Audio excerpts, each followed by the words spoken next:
Bueno, ya está en línea nuestra próxima entrevistada. Tenemos el gusto de estar en comunicación con Florencia Leinado. Ella es médica, especialista en nutrición, deportóloga, nutricionista y bueno, y también tiene muchísimas especialidades.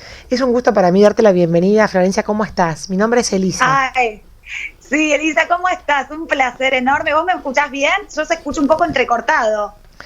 Yo te escucho perfecto. A ver, ahora vamos a preguntarle al operador, buenísimo. a ver si puede mejorar. Listo. Perfecto, no, si vos me escuchás bien no hay problema. Bueno, un placer enorme, sí. Yo soy médica de familia y deportóloga. Lo que pasa es que todo para mí en medicina parte de la nutrición. Claro. Entonces, en realidad trabajo mucho con nutricionistas y es así. Somos lo que comemos y lo que absorbemos. Así que para una alimentación saludable y para que el paciente esté saludable tiene que comer bien. Tal cual.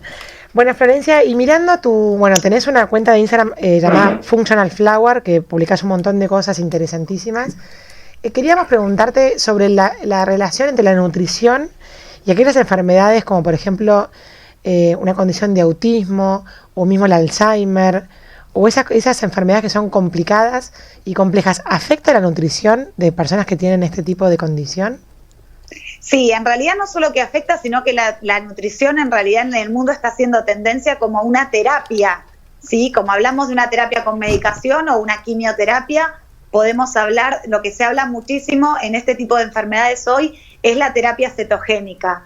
¿Sí? Todos los años se hace en Estados Unidos lo que se llama el Metabolic Health Summit, que es una cumbre mundial sobre metabolismo, lo organiza Dominic D'Agostino, que es el médico de la NASA, y lo que se habla es cómo uno en realidad generando un tipo de alimentación. Para los que nos escuchan, el tema de hablar de cetosis es que el cuerpo puede usar dos combustibles, puede usar azúcar o cuando comemos grasas, puede transformar esa grasa en cuerpo cetónico. Uh-huh. Y el cuerpo cetónico tiene un efecto, un impacto terapéutico, en donde hay muchísimos estudios donde hay mejoría notable de enfermedades como Alzheimer y de enfermedades como autismo. ¿Sí? Lo que hay muchas veces es mala información. Se piensa que una dieta cetogénica es una dieta extrema, que como grasas todo el día, que se me van a tapar las arterias, que voy a reventar el hígado. Entonces, lo que yo creo que lo que es sumamente importante, y por eso te agradezco muchísimo que tengamos esta charla, es que la gente se informe bien. O sea, la realidad es que una de las cosas que tiene que haber en la alimentación es empezar a sacar el mito de las grasas, ¿no? Más allá de enfermedades como el autismo y como el Alzheimer, cualquiera de nuestros hijos necesita tener un cerebro que funcione. Como yo le explico a los pacientes, vos tenés un cable que une una neurona con otra, y ese cable tiene que tener un aislante, que es la vaina de mielina. Cuando esa vaina de mielina falta, ¿sí? Tenemos problemas en la conexión, ¿entendés? No hay conexión nerviosa. Por eso, de hecho, la dieta cetogénica no es una moda. La dieta cetogénica se usa hace más de 100 años y se creó para la epilepsia. ¿Sí? Cuando un chico vos lo tenés con azúcar todo el día, es como que está sacado y pierde capacidad de concentración. Y cuando vos le das grasa, nosotros con las grasas, con el famoso colesterol, ¿sí? Generamos en realidad neuronas y hormonas. Claro que hay un colesterol malo y hay un colesterol bueno, pero el colesterol malo se genera a partir del hígado graso. Y el hígado graso se genera a partir de todas las barritas de cereal y todas las gaseosas. No se genera a partir de la grasa, se genera a partir de hidratos de carbono. Ese es lo que a veces la gente le cuesta entender. La gente y a veces hasta los mismos médicos, ¿sí? Claro. Ahora, cuando vos decís dieta cetogénica, brevemente, para la gente que está escuchando que por ahí no sepa qué es, ¿qué vendría a ser la base de la dieta cetogénica? En realidad es una dieta, mira, hablando de tanta moda de lo que tiene que ver con los veganos o los vegetarianos. A ver, la terapia cetogénica es adaptable a todo tipo de alimentación que uno haga. Uh-huh. Entonces, dieta cetogénica significa que uno utilice como fuente de energía la grasa en lugar del azúcar. Uh-huh. ¿Qué ventaja enorme tenemos? Que cuando nosotros comemos azúcar, el azúcar es para guardar grasa de reserva. O sea, el azúcar siempre va a ir al hígado. ¿Sí? Va a generar, de hecho en exceso puede generar un hígado graso, que es, mi marido se ríe que yo siempre repito lo mismo, pero es el oso al final del verano come fruta y miel, genera un hígado graso pero se va a dormir 6 meses, no se va a entrenar. ¿Sí? En cambio, cuando nosotros comemos grasa, la grasa genera hormonas y neuronas, entonces el alimento cumple una función. Si yo tengo que aumentar de peso o me voy a ir a descansar, voy a necesitar azúcares. Si yo quiero tener las neuronas bien, quiero tener hormonas, ¿sí? Y quiero estar antiinflamada, porque el tema es que las grasas son antiinflamatorias y el exceso de hidratos de carbono, de azúcares, es proinflamatorio. Necesito comer en relación, no es que no como nada de azúcar, pero en relación más grasa que azúcar. Y un tema que es importante es que en el mundo está la tendencia de los ketotarianos. O sea, lo que pasa, a ver, no es lo mismo ser vegano y comer frutas, verduras, legumbres y cereales todo el día, que esos son hidratos de carbono, ¿sí? Eso entrarían dentro de las azúcares. Cuando comemos lentejas, cuando comemos arroz, cuando comemos un puré de calabaza, estamos comiendo azúcar, ¿sí? No es solamente el azúcar que uno le pone, ¿sí?, a la comida. A comer, siendo vegano, por ejemplo, todo el día palta, frutos secos y aceite de coco, ¿entendés? Uh-huh. Entonces, uno, digamos, siempre preserva el estilo de vida y, digamos, y los gustos del paciente, digamos, y también, digamos, las creencias que tiene un paciente, ¿sí? La dieta no tiene que ser hiperproteica, ¿sí? La proteína es motor y, como yo digo siempre, uno no cambia el motor del auto todos los días, uno le carga nafta. Entonces, esto de hacer exceso de quesos o de clara de huevos o de carnes no es necesario, ¿sí? Uh-huh. Lo que sí, el exceso de proteínas puede dañar el riñón, como el exceso de azúcar puede dañar el hígado. Lo único que no daña es el exceso de grasa. Y cuando nosotros consumimos todo descremado o todo 0% colesterol, en general estamos comiendo 100% azúcar. Entonces, lo que tenemos que empezar a ver es que las cosas cuando vienen de la naturaleza, cuando uno compra en fiambrería, verdulería, carnicería, ¿sí?, no compra tanto en supermercado, ya no hay cosas que vengan con el etiquetado 0% colesterol. Claro. ¿Entendés? Uno compra comida. Entonces, yo siempre digo, no hay que endemonizar ningún alimento. Uh-huh. Más allá de que, a ver, si vos me decís a mí, yo prefiero, y a mis pacientes les indico un montón, la manteca y la crema en lugar de la leche. Porque la leche es azúcar, ¿sí? Es más, mucha gente toma leche descremada y le saca la poca grasa que tiene la leche. Claro, cuando la grasa de, ¿sí?, esa grasa supuestamente lo que vos decís que es positiva, la crema y la manteca vendría a ser grasa de la buena. Exacto, y de hecho vas a engordar con la leche descremada porque estás comiendo azúcar y el azúcar es lo que va al hígado graso y genera colesterol y te hace aumentar de peso, no la grasa. Uh-huh, uh-huh. ¿Entendés? Entonces, lo que uno tiene que entender es que hay en Brasil, que habla mucho de eso, se empezó a hablar de más allá de los ingredientes, uno lo que tiene que ver es el procesamiento de los alimentos. Monteiro es el médico que habla mucho de esto, y es cuando uno en el momento de comprar como mamás, y tenemos que ir a hacer la compra al supermercado, como yo digo, compremos los productos de limpieza, ¿sí? Después compremos comida de verdad. Hay gente que será más vegana, hay gente que será más carnívora, hay gente que le gustará más lo salado y otro lo dulce. Pero lo que tenemos que aprender es a comer comida y a tomar agua. Uh-huh, ¿sí? Uh-huh. No pasa nada que los chicos tomen gaseosa en un cumpleaños, un fin de semana. No es necesario que uno en la casa llene la casa solamente de gaseosas. Y es más, hay casas que solamente hay gaseosas y no hay agua. Está porque bien. También la realidad es que la gaseosa es mucho más adictiva que el agua. Entonces, si un chico vos le pones entre el agua y la gaseosa, obviamente que te va a elegir la gaseosa. Claro. Y ya que estamos hablando de desmitificar algunas creencias populares que hay, el hecho de comer frecuentemente, a veces por día, que dicen que activa el metabolismo. Mira, hay una cosa que, así como la dieta cetogénica se usa como herramienta terapéutica, una de las herramientas terapéuticas más utilizadas en los últimos años es el tema del ayuno intermitente y la combinación de dieta cetogénica con ayuno intermitente es lo que se conoce mundialmente como el keto fasting, ¿sí? Uh-huh. O sea, fasting es ayuno en inglés, entonces, y keto es de ketones, de cuerpos cetónicos, que son este combustible que genera el cuerpo a partir de la grasa. Uh-huh. A ver, esto es simple. Si yo voy a usar un combustible que va al hígado, ¿sí? Por ejemplo, me tomo un vaso de leche, la leche va a ir como grasa de reserva rápidamente al hígado. Entonces, como digo yo, es como un saque de cocaína. Vos te tomás eso y tenés energía por muy poquito tiempo, porque el objetivo es guardarla, ¿sí? Entonces, si yo consumo todo el tiempo productos o snacks que son bajos en grasas, sí voy a tener que estar comiendo cada 2 horas, ponele. Ahora, si yo agarro y a la mañana desayuno, ¿sí?, un café con crema y unos huevos fritos con aceite de coco o con manteca, primero que no voy a tener hambre a las 2 horas, y segundo que a mí ese combustible me dura más de 20 horas.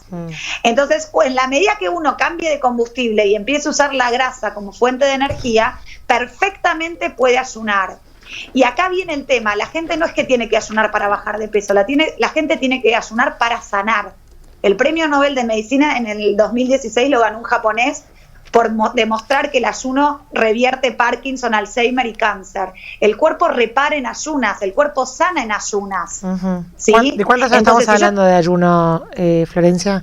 Mira, generalmente hay 3 modalidades de ayuno. Es el 12-12, que es, por ejemplo, haces un desayuno y una cena, comes cada 12 horas, ¿sí? El otro es el 16-8, que haces un almuerzo y una cena, con lo cual terminás de cenar, hay 8 horas que dormís y las primeras 8 horas de la mañana no comés y arrancás en el almuerzo. Y hay otro que se llama la dieta del guerrero, que es el 24, que en realidad se hace una comida al día, o one meal a day, se conoce la dieta en general, ¿sí? En realidad lo importante, digamos, del ayuno, en el ayuno se puede tomar agua, uno se puede mineralizar, lo importante es no estar deshidratado, porque cuando uno ayuna, bajan mucho los niveles de glucemia, de insulina, y eso está bueno porque el paciente se deshincha, pierde agua, es muy bueno para pacientes con hipertensión. Lo que es importante es que cuando, digamos, hace mucho pis no se quede sin minerales, y por eso, digamos, uno le dice al paciente de la mineralización en general con un poquitito de sal, que se le pone al agua en caso de que el paciente sienta que le duele la cabeza o que se maree un poco, pero por este descenso de la presión, ¿sí? Nadie que se siente mal porque ayuna es porque no comió, porque la mayoría o tiene sobrepeso, o tiene un hígado graso, digamos, y tiene que estar demasiado en bajo peso para decir que por 12 horas de no comer, ¿entendés?, te vas a sentir mal. Pensá que 12 horas de ayuno es lo que haces para un análisis de sangre. Claro. ¿Entendés? No es tan complicado hacer un ayuno intermitente. Lo que sí cambia es que haces 2 comidas. O sea, ese ayuno de 12 horas lo haces 2 veces en el día. Sí. Clarísimo. Florencia, llegan preguntas de oyentes que alguien pregunta, por ejemplo, si la avena instantánea sigue siendo, digamos, natural, a pesar de ser instantánea. Si... A ver, la avena lo que tiene es que lo que es todo lo que son cereales no dejan de ser hidratos de carbono. ¿Sí? Claro. Entonces, en realidad, el tema es, si vos me decís, mucha gente de hecho hace un desayuno con claras revueltas con avena y tira la yema, cuando la yema tiene la colina, y para un desarrollo intelectual y del bebé y neurológico necesitas la yema del huevo. Claro. ¿Sí? Entonces, si bien es verdad que, digamos, es importante cuando consumimos cereales tratar de que sean orgánicos, porque el problema de los cereales es el glifosato, no es el cereal. ¿Entendés? Digamos, si vos te comes una pasta en Europa, la harina no es transgénica. Es como si vos le tires un pesticida a la comida en tu casa. ¿Tá? Entonces, el problema de lo que tienen los cereales acá es que es el uso de pesticidas para su crecimiento, y están alterados genéticamente para que toleren el pesticida. Pero nosotros, nadie nos alteró genéticamente para tolerar ese pesticida. ¿Sí? Entonces, es verdad que uno puede conseguir avenas naturales u orgánicas que no tienen el pesticida, eso está bueno, pero sigue siendo la avena un hidrato de carbono. Entonces, es como les decía, hablábamos antes de empezar al aire, no es que yo no endemonizo ningún alimento, pero si yo tengo que hacer una compra, antes de comprar la leche o la avena, te compro un maple de huevos.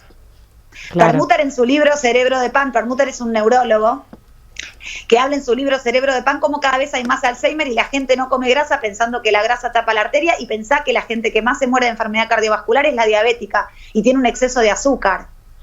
¿Sí? En realidad lo que pasa es como que yo le diga, como que el caño de tu casa se rompe y el agua pasa por todos lados. Eso es lo que le pasa, digamos, en enfermedad cardiovascular hay una alteración de las arterias porque se caramelizan y se oxidan por el azúcar, se oxidan por los metales pesados del cigarrillo. Y el pobre colesterol se viene a meter en la grieta que hay, porque si no el paciente se te muere desangrado. Entonces el colesterol es un bombero, no es el que genera la enfermedad cardiovascular. Ahora, no calcula, con lo cual imagínate que se mete y vos, en vez de tener un ACV isquémico, hemorrágico, terminás teniendo un ACV isquémico. Entonces, lo que hay que hacer es entender, ir a la causa. O sea, yo más allá de médica de familia hago médica funcional, y por eso es Functional Flower en Instagram. Claro. Y medicina funcional tiene que ir con la causa. No es si soy hipertensa te doy un antihipertensivo, y si tengo colesterol te doy algo para bajar el colesterol. En general el colesterol alto viene de comer demasiada azúcar, como el azúcar hace que retengas líquido y por eso aumenta la presión. Florencia, recién te escuchaba cuando hablabas de esto de las 12. Mi nombre es Ángeles, ¿qué tal? ¿Qué tal, Angie? ¿Todo bien? Sí, decime. Cuando hablabas de las 12 horas de estas de ayuno, ¿no? De ayuno. Bueno, Enseguida pensé en lo que te dicen siempre tradicionalmente de la importancia de las 4 comidas y quizás alguna colación entre comidas. ¿Cómo se lee esto con la luz, digamos, de lo que vos nos contás ahora? Bueno, de esto de que está bueno hacer por ahí solo 2 comidas o 12 horas de ayuno, como vos decías. Exacto. Sí, a ver, pensá que el ayuno es algo ancestral. Todas las religiones tienen ayunos, ¿entendés? Entonces, el ayuno es una manera de sanar y reparar. No necesariamente para bajar de peso, porque si en el momento que yo como mucha cantidad, no voy a bajar de peso, ¿sí? Entonces, depende de las calorías totales que uno consuma, uno va a bajar o no. Pero en realidad el problema que se dio, que se le empezó a decir a la gente que coma cada ratito, es que a la gente se le empezó a sacar la grasa. Entonces, sin querer, lamentablemente, desde 1970 y la famosa pirámide de alimentación, donde la base estaban los hidratos de carbono, la gente empieza a quedarse corto con el tanque corto, digamos, ¿entendés? Porque a mí el azúcar me dura muy poquito tiempo. Entonces, uno lo que se tiene que poner a ver es que si uno ve lo que pasó en la evolución, desde que empieza toda la era fat free y todo lo que es 0% colesterol, tenemos una pandemia de obesidad en el mundo. Y que lo que uno puede hablar de la paradoja francesa, que los franceses son los que más cantidad de grasas comen, son los que menos enfermedad cardiovascular tienen. Entonces hay algo que nos cierra, y es que estuvimos haciendo todo al revés. Claro. Y que lo nuevo es esta manera de comer. Si vos le preguntás a los abuelos, la gente comía, ¿entendés? Hacía 2 grandes comidas porque era un tema comer y había comensalidad, cosa que ahora no hay. La gente por ahí no come nada en todo el día, pero sí toma gaseosa, digamos, 0 o light todo el día y comiendo barritas de cereal o cosas descremadas, ¿sí? Y no hace una buena comida. Entonces, eso es lo nuevo, eso es lo que hay que cambiar. Nos llega otra pregunta. Florencia dice, ¿hay variante en la fijación del calcio al tomarla con chocolino o con alguna chocolatada? Mira, lo mejor que pueden hacer es que el calcio no se fije. A ver, hay una cosa que es importante. El calcio compite con el magnesio. El calcio puede producir arritmias.